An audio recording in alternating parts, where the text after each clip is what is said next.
At eto na nga mga kababayan, Master Judea nagbabalik na naman at pasensya na po kayo dahil medyo 3 araw ata tayo na hindi nakapag-upload dahil tayo po ay busy. Marami tayong pinupuntahan para ikampanya ang ating mga kandidato. Pero ganoon pa man, Master Judea nagbabalik at ngayong araw na ito pag-uusapan po natin ang mga importanteng balita na naririnig natin sa ating kabaligiran at mga balita na may kinalaman sa ating araw-araw na buhay, may kinalaman sa ating lipunan tulad halimbawa ng pagbabalik ni Vice President Sara Duterte dito sa Pilipinas. Bumalik na po ang Agila, mga kababayan, para harapin ang mga problema na kinakaharap ng ating bansa dahil ang mga namumuno natin ngayon ng leader ay walang wenta. Yan. Pero, mga kababayan, katulad ng sinabi ko, marami tayong pag-uusapan, kaya standby po kayo. Pag-uusapan natin yan pagkatapos lang. Neto. Banateros ay hindi magigiba. Banateros ay hindi nag-iisa. Banateros ay kami walang iba. Banateros hanggang sa huli naming hininga.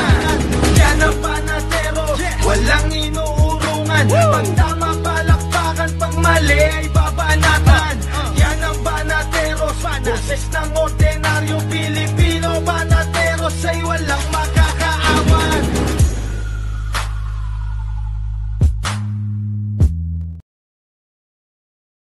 Alright, ayan na nga mga kababayan. Magandang araw, Luzon, Visayas, Mindanao at sa mga kababayan nating OFW, mga immigrants sa iba't ibang panig ng mundo. Magandang araw po sa inyo lahat.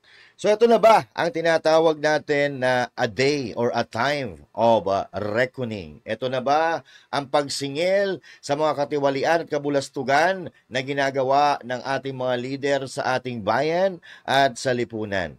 So marami po pwedeng mangyari ngayon mga kababayan na si Vice President Sara Duterte ay nakabalik na po sa ating bansa.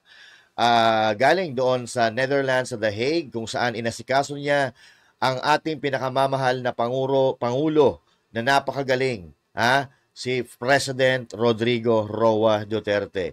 So pag-uusapan po natin kung ano ang mga posibilidad po na mangyayari sa pagbabalik ni VP Sara Duterte dito sa ating bayan, mga kababayan. Para patunayan at patotohanan po ang balita na yan, panoorin po muna natin ito.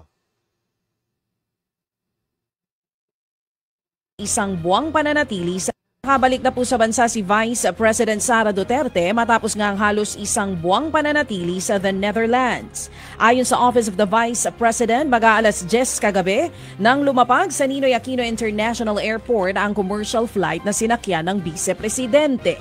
Wala nang iba pang detalyeng inilabas ang OVP, pero nakatakda raw sagutin ng Vice Presidente ang iba't ibang issue tungkol sa kanya sa mga susunod na araw. Matatanda ang March 12 nang magtungo sa the Netherlands si VP Sara. Halos isang buwang nanatili roon ang bise para asikasuhin ang kaso ng kanyang amang si dating Pangulong Rodrigo Duterte na nakakulong pa rin hanggang sa ngayon sa International Criminal Court o ICC. Alright, so yan, maliwanag mga kababayan na si VP Sara Duterte ay nakabalik na po ng bansa at para magtrabaho, okay? Although nagtatrabaho naman po siya doon, no? Sa Netherlands, kahit nandun siya, nagtatrabaho siya. Yan po ang kagandahan ng maayos na leader. Pag ikaw ay maayos na leader, you made a different, more leaders, no? So, etong mga bataan, mga empleyado ni VP Sara Duterte, ay alam ko na mapagkakatiwalaan niya yan. At kahit saan siya pumunta, gagana ang Office of the Vice President. Katulad na lang halimbawa, kasi magkakaibigan nga yan, si Pastor Apollo Siquiboloy at ang mga Duterte, magkakaibigan yan. Tingnan mo, si Pastor Apollo Siquiboloy, ikinulong nila ng walang kasalanan. Pero patuloy pa rin na nag-ooperate, patuloy pa rin na gumagana ang Kingdom of Jesus Christ. Dahil sila, tinuturuan nila yung mga miyembro nila, yung mga trabahador nila na matuto na tumayo sa kanilang paa. Kaya kahit wala sila, gumagana ang kanilang mga opisina. Okay? So ngayon, mga kababayan, katulad ng sinabi natin kanina, marami po na pwedeng mangyari. Marami po na pwedeng mangyari at sa pagbabalik ni Vice President Sara Duterte, sigurado ako, mga kababayan, na marami na naman tayong maririnig kay VP Sara Duterte na ikakatuwa natin at ikakagalit naman ng mga nasa kabilang grupo. Dahil alam naman natin na itong Team Bangag na ito, mga kababayan, ay talaga naman na wala na ibang nais kundi ang pabagsakin ang kanilang mga kritiko at yung mga haharang sa kanilang landas para mapanatili nila ang kapangyarihan. Okay? So now, mga kababayan, nandito na nga si VP Sara Duterte at noong nasa Netherlands siya, marami tayong impormasyon na nalaman. At eto, isa sa mga tumatak sa akin, mga kababayan, na sinabi sa atin ni Vice President Sara Duterte ay eto. Panoorin po natin ito. I'm warning all of you about election cheating. Kung Pilipino kayo, huwag kayo pumayag na ang isang Pilipino ibigay sa mga dayuhan, lalong-lalo na pag labas na sa batas yun. It's actually some sort of, I don't know, what do you call it, state kidnapping. And all because mukhang matatalo sila sa midterm elections. Dahil ang lakas ng vote rate sa 9 candidates ng PDP laban. At mag-ingat kayo I warned you about the budget. I'm warning all of you about election cheating. I'm warning all of you about election cheating. Yon, okay. I'm warning all of you about election cheating. So yan po, mga kababayan, yan po ang tumatak na sinabi ni VP Sara Duterte ng mga nagdaang araw. Kasi itong alyansa na to, yung team ni Marcos Jr., yung mga walang utak na lang po ang boboto dyan. Okay? Mga walang utak na lang ang boboto dyan. Tsaka syempre, yung mga tatanga-tangang loyalista na kahit mali na ang ginagawa ng mga idol nila, pinagtatanggol pa. Diba? Napakarami na pong pagkakamali ang ginawa ng administrasyong ito. Napakaraming kasalanan sa mga Pilipino. Pero ewan ko kung bakit marami pa rin po itong nauuto. Okay? So ito na naman, kasalanan. Ito Diyan po sa Davao, mga kababayan, may natagpuan. May natagpuan po ng mga election paraphernalia sa isang pribadong tirahan. Ayan. Ayan, oh. Yung kanina, ang ilang daga naman rin mo to. Bilang na lang. Sige pa. Palay. Yung baaningan. Dawa taro sir, pinag-liso na daw sir. May nagbabae nyo ng karga, bahalang mabintagan. Ayan. Okay? Tingnan pa po natin. Marami pa po dito. Yan po ay nag-viral na video na yan. Yung pinaka-latest, ito po yan. Ito po yung pinaka-latest na balita tungkol dyan. Ayan, oh. Yan. Kung makikita natin, mga kapatid, private na bahay lang yan. Pribadong bahay po yan at parang sa tingin ko hindi po siya secure, di ba? Hindi siya secure, wala nga bintana oh. Oo. So ngayon, buti na lang may nakakita. So ito, problema na naman to, mga kababayan, sa transparency. Ito, na mga election, kagamitan sa election na ito, mga kababayan, napaka-importante na binabantayan po ito. Kasi ito, Comelec, ano na, kinakain na naman kayo Oo. Napaka-importante po ng election paraphernalia. Oo. Ang sinasabi ng Comelec, ito daw di umano ay mga Starlink lang. Oo. Kahit sabihin pa natin, Starlink yan, wala kaming pakialam, mga leputa kayo. Lahat dapat yan binabantayan. Binabantayan para hindi magkaroon ng dayaan. So ngayon, bakit nyo tinago ang pagdadala ng mga election paraphernalia diyan sa Davao? Mandadaya ba kayo diyan sa Davao? Kasi itong si Carlo Nograles, malabo pa sa sabaw ng pusit, sa tinta ng pusit, ang pag-asa nitong manalo dyan sa Davao City. Ha? So, baka gumagawa kayo ng paraan para maipanalo yan. Anak ng puta, pag nanalo yan, diba? Pag nanalo yan, naku po, baka magkagulo dyan. Ha? Kasi malabo po na manalo ang Nograles dyan sa City of Davao. Nakita nyo naman yan eh. Nakita nyo naman sa consistent si Pangulong Duterte na number 1, ang layo-layo ng lamang sa mga survey.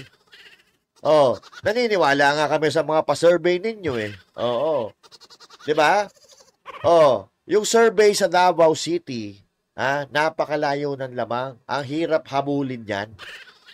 Now, kung mananalo yan si Nograles dyan, aba, lang hiya. Huwag naman. Sigurado yan, nagkadayaan. So ito nga winarningan tayo ni VP Sara Duterte. So ito, hindi naman natin sinasabi na ito ay mandaraya sila, pero the fact na isinisikreto nila ang pagtransport ng mga election paraphernalia, aba, ano iisipin natin? Ano iisipin ng taong bayan? Anong iisipin ng taong bayan na inililihim nyo sa amin na mayroon pala na dadalhin ng mga election paraphernalia dyan? Tapos, hindi nyo ba ipaliwanag kung ano yan? Sasabihin lang, mga Starlink satellite, kahit pa. Wala tayong pakialam kung ano laman yan. Ang importante, dapat yung transparency dito sa eleksyon. Ngayon pa lang, hindi pa nga nag-uumpisa sa eleksyon, ang dadaya na kayo eh. Kinakalimutan nyo na yung salitang transparency. Pukin ang ina nyo pala, Comelec eh. Akala ko ba, lahat ng mga galaw ninyo sa pag-imprinta, sa pagtatrabaho, paghahanda sa eleksyon, naka-video, 24/7. Bakit ito? Kung hindi pa nahuli, hindi namin malalaman kung ano to. Huwag niyong subukan. Kasi pagka nandaya kayo, malalaman namin yan. Diba? Malalaman namin yan. So ngayon, mga kababayan, tapos na sila, no? Tapos na sila kay Pastor Apollo Sikibuloy. Si Pangulong Duterte, nakidnap na nila. So eto na ngayon, ang susunod nito.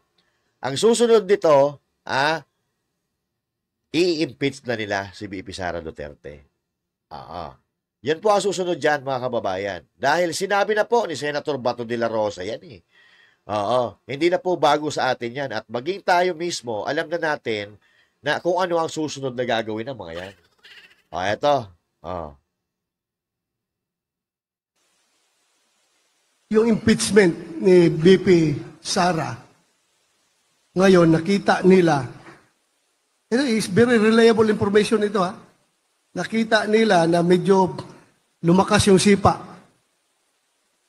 ng Iglesia ni Cristo at ng mga ibang Pilipino. Tumahimik sila ngayon.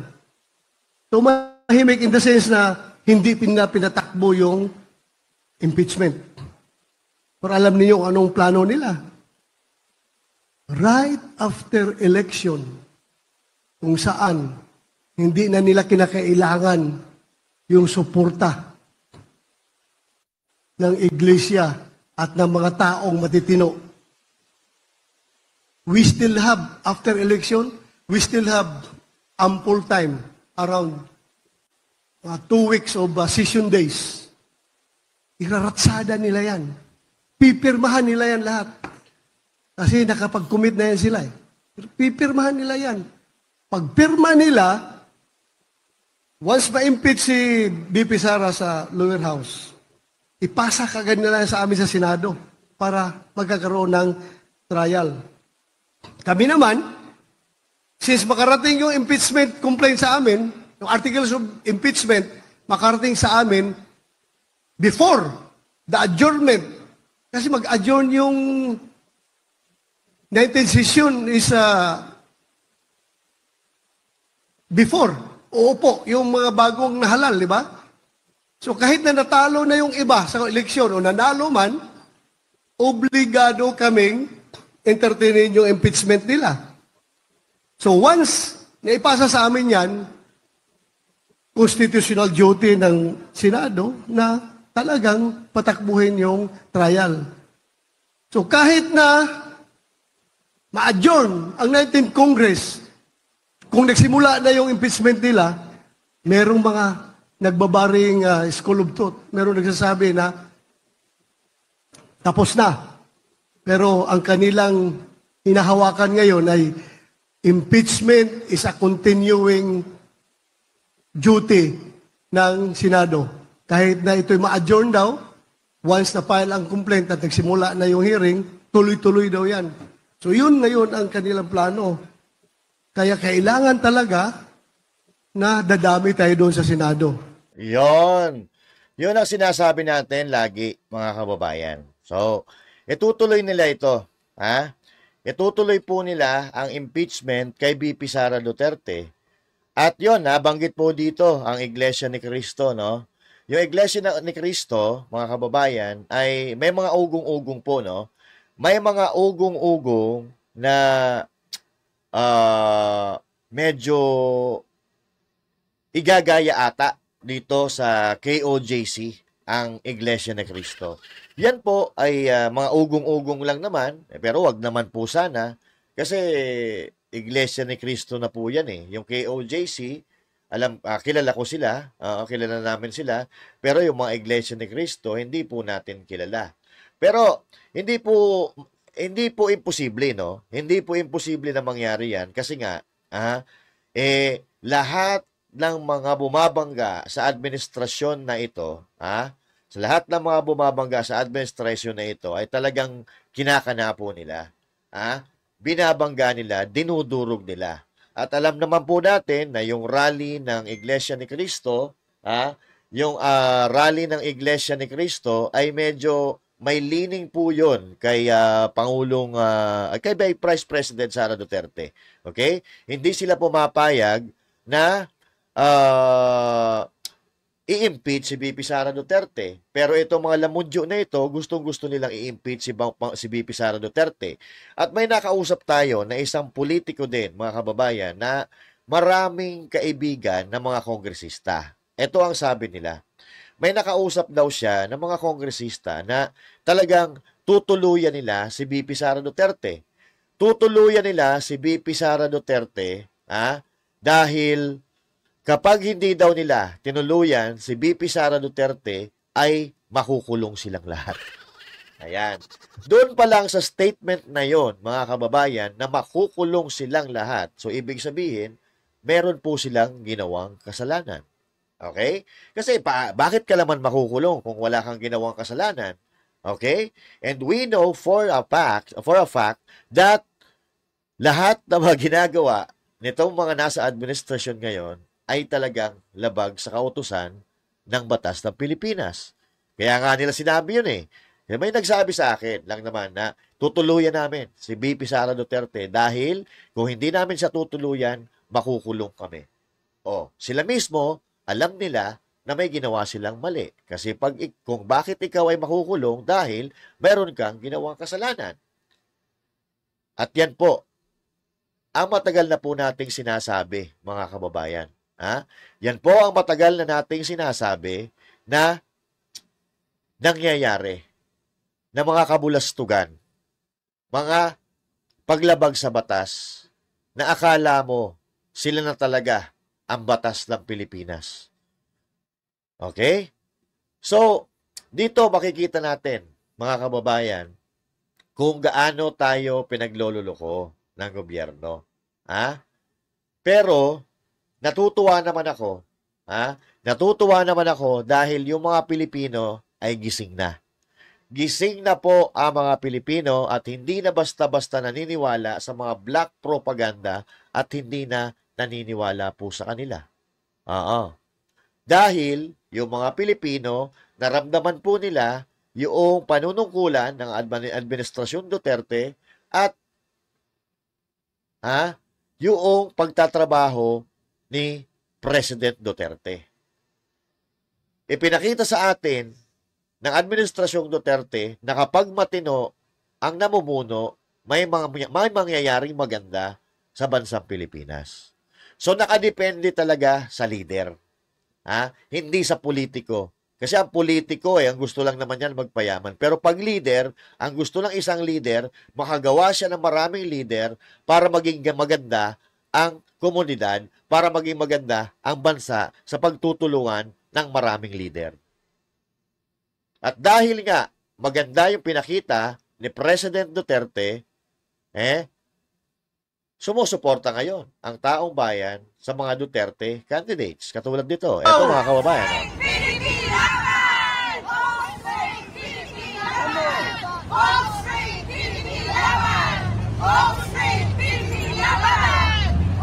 Yan.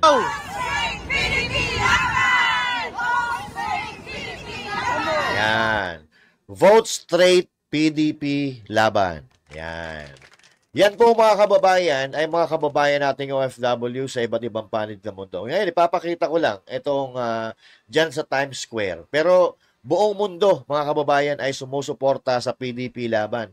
Tama yung sinabi ni BP Sara Duterte kanina no? Tama yung sinabi ni BP Sara Duterte na napakalakas ng PDP laban. Kaya nga po, takot na takot sila Kung ano-ano ang ginagawa nila na paninira sa mga kandidato ng PDP laban at maging sa leader ng PDP laban mismo na si Pangulong Duterte. At si Senator Robin Padilla na mismo ang nagsabi na tinanggalan sila ng ulo. Ang ulo po ng PDP laban ay si President Duterte.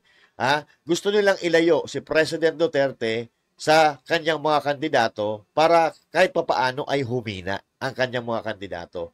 Pero sa ginawa nila kay President Duterte na pagtatraidor, pagkakanulo nila kay PRRD sa mga banyaga, lalo pang lumakas ang PDP laban, mga kababayan. Hindi totoo yung sinabi ni yung opinion ni Senator Robin Padilla na humina sila dahil nawala si Pangulong Duterte.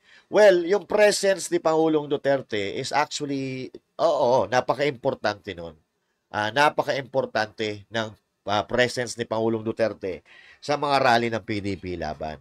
Pero ang mga tao, naiintindihan yan kung bakit wala si PRRD sa mga rally na yan. Dahil nga, ipinagkanulo siya doon sa mga banyaga, mga kababayan. No?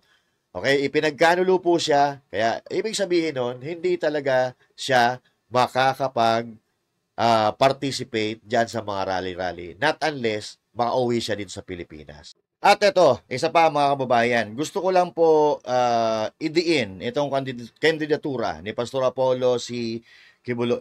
Dahil talagang gumagawa sila ng kapamaraanan para hindi makapasok si Pastor Apollo si Kibuloy sa Senado. Dahil alam nito ng mga ugok na ito ng ating mga kalaban na magiging kalaban, magiging tinik sa lalamunan nila si Pastor Apollo si Kibuloy kapag nakapasok po ito diyan sa Senado. At ngayon pa lang, alam na nila na malakas si Pastor Apollo si Kibuloy. Kaya kung anong ginagawang paninira sa kanya. Pati yung mga poster ni Pastor Apollo si Kibuloy, pinagpupupunit, kung ano-anong pinagagawa, at kung ano-anong pinagsasasabi patungkol sa kanya. Pero, mga kababayan, hindi matitinag si Pastor Apollo si Kibuloy. Alam niyo kung bakit hindi siya matitinag? Pakinggan po natin itong sinasabi ni Dr. Mata. Pakinggan po natin Well, si Pastor Kibuloy, personal ko kaibigan si Pastor Kibuloy. Bata pa ko honestly, spiritual growth ko rin, nanonood din ako sa kanya, nakikinig din ako sa kanya. Nung nakita kami ni Pastor, ang sabi ko kay Pastor, narinig ko yung preaching mo, Pastor. Sabi mo, dito sa Diversion Road, puro lang ito damuhan. Pero darating ang panahon, magiging syudad ito. Totoo, naging airport, nagkaroon ng mga facilities, mga establishments na dati damuhan lang yan. So ako po'y naniniwala na ako on the spiritual side, may anointing si Pastor on progress. No, na anong hinahawakan niya, nagpa-prosper. I do believe in that. Kaya ako'y naniniwala na may isang Pastor Kibuloy sa Senado dahil there are things that pastor understands. Kasi kung alam natin lahat yung ganun or there's some, anointing on him na bakit nagpa-prosper kung anong ginagawa niya. So I want something like him sa Senado and walang iba kundi siya na rin. So that's why I will go for Pastor Quiboloy. Well, si Pastor Quiboloy, personal ko kaibigan si Pastor Quiboloy. Bata pa ako, honestly, spiritual growth ko rin, nanonood din ako sa kanya, nakikinig din ako sa kanya. Nung nakita kami ni Pastor, ang sabi ko kay Pastor, narinig ko yung preaching mo, Pastor. Sabi mo, dito sa Diversion Road, puro lang ito damuhan. Pero darating ang panahon, magiging syudad ito. Totoo, naging airport, nagkaroon ng mga facilities, mga establishments na dati damuhan lang yan. So ako po'y naniniwala na ako on the spiritual side, may anointing si Pastor on progress. No, na anong hinahawakan niya, nagpa-prosper. I do believe in that.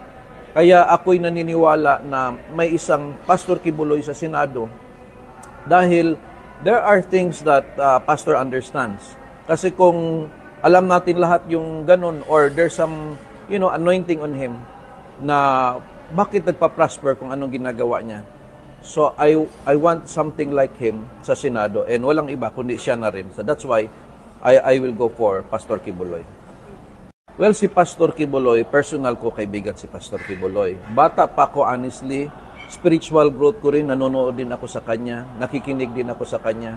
Nung nakita kami ni Pastor, ang sabi ko kay Pastor, narinig ko yung preaching mo, Pastor. Sabi mo, dito sa Diversion Road, puro lang ito damuhan. Pero darating ang panahon, magiging syudad ito. Totoo, naging airport, nagkaroon ng mga facilities, mga establishments na dati damuhan lang yan. So ako po'y naniniwala na ako on the spiritual side, may anointing si Pastor on progress. No, na anong hinahawakan niya, nagpa-prosper. I do believe in that. Kaya ako'y naniniwala na may isang Pastor Quiboloy sa Senado dahil there are things that Pastor understands. Kasi kung alam natin lahat yung ganun or there's some, anointing on him na bakit nagpa-prosper kung anong ginagawa niya. So I want something like him sa Senado and walang iba kundi siya na rin. So that's why I will go for Pastor Quiboloy. Well, si Ayun, Pastor Quiboloy, personal ko narinig po kaibigan natin si Pastor yan. Quiboloy. Bata pa ako, honestly, spiritual growth ko rin.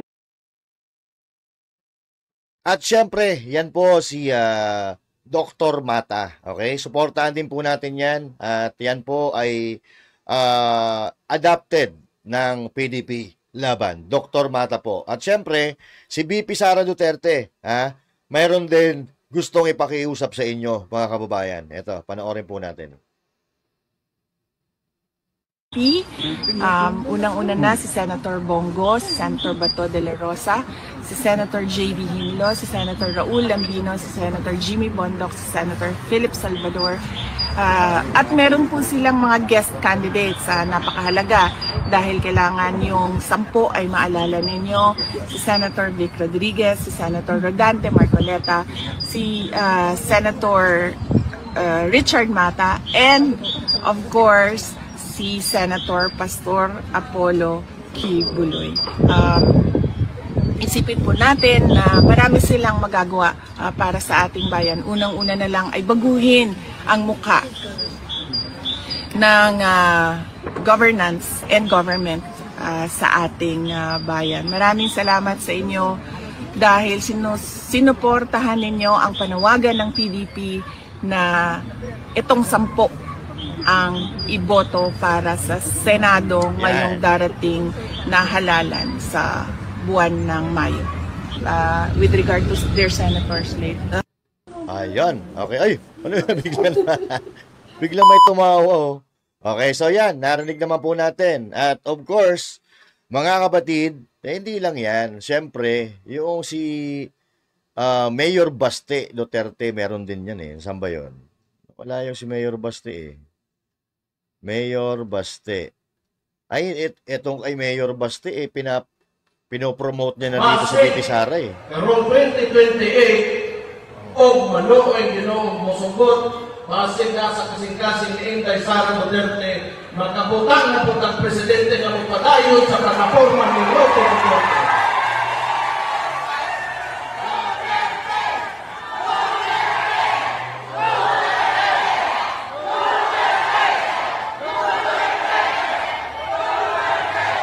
Basin! Ayan, mga kapatid. So, ibig sabihin ni Mayor Baste Duterte dito ay natatakot na sila, parang natatakot na sila kay BP Sara Duterte dahil sigurado panalo ito sa 2028. At ito nga ang sinasabi natin, mga kababayan. Kapag si BP Sara Duterte ay naging presidente, sana nga magkaroon pa ng eleksyon 2025, no? Para makita nila kung gaano talaga kamahal ng taong bayan ang mga Duterte. So, sa atin, na baka iniisip nyo kasi, yung mga kababayan nating iba, baka iniisip nila, baka dayain tayo, bandaya lang tayo, dahil yun nga, na may nakita na tayo na ginagawang palihim ng COMELEC. Huwag po nating isipin yun, okay? Huwag po nating isipin yun. Ang isipin po natin kung paano natin matatambakan ang kalaban natin. So ito na nga, dito na nga pumapasok yung panawagan ni BP Sara Duterte na vote straight PDP laban. So ito na po yung chance natin na makaganti. Sabi nyo, nabudol kayo. Sabi nyo, naloko kayo. So this is the best time para gumanti po sa kanila. Okay? Ito po ay mapayapang pagganti. Iboto natin straight ang PDP laban dahil kung hindi natin iboboto ang PDP laban, si PRRD kahit makauwi ng Pilipinas, there's a possibility na ibalik yan doon. Si BP Sara Duterte, malaki ang possibility na ma-impeach yan kung matatalo ang mga kandidato natin sa PDP laban. Kasi mga ngahulugan lang yan, kapag natalo ang PDP laban, ay mga tao ni Bongbong Marcos ang papasok dyan sa Senado. So now, mga kababayan, kung ayaw natin na makulong si PRRD habang buhay sa The Hague, at kung ayaw natin ma-impeach si BP Sara Duterte, boto natin straight ang PDP laban. Huwag na tayong mag-isip, no? Huwag na tayong mag-isip kung sino ba ang magta-traidor dyan, kung sino ba ang magta-traidor dyan in the future katulad ng ginawa ng iba sa mga Duterte. Huwag na muna nating isipin yon, okay? Kasi kung may magta-traidor man dyan, mga kababayan, hindi rin sila magtatagumpay. Tingnan nyo, si Tolentino, di ba? Trinidor ang mga Duterte, lumipat doon sa kabila. Bagsak na bagsak siya ngayon. So, kahit po may mag-traidor dyan, huwag na po natin isipin yon. Ang importante, maipasok natin yung mga kaalyado ng PDP laban. Kung magta-traidor man yan, hindi yan ngayon magta-traidor. Magta-traidor na yan, magta-traidor lang yan sa mga darating na panahon. Okay? Para makapasok ang mga kandidato natin sa PDP laban, vote straight po tayong lahat. Okay? At kung ayaw nyong magkanda letse-letse ang bansa natin, katulad ng nangyayari ngayon, boto natin PDP laban. Umpisahan po natin ngayong midterm election. Okay? So, midterm election, kapag maganda ang resulta ng midterm election, magiging maganda din ang resulta ng 2028 presidential election. Alright? So, yan lang po muna ngayon at maraming salamat po sa lahat ng nanood. At syempre, this is Master Juday saying thank you. God bless you all and to God be the glory. Magandang araw po sa inyo lahat mga kababayan. Bye-bye!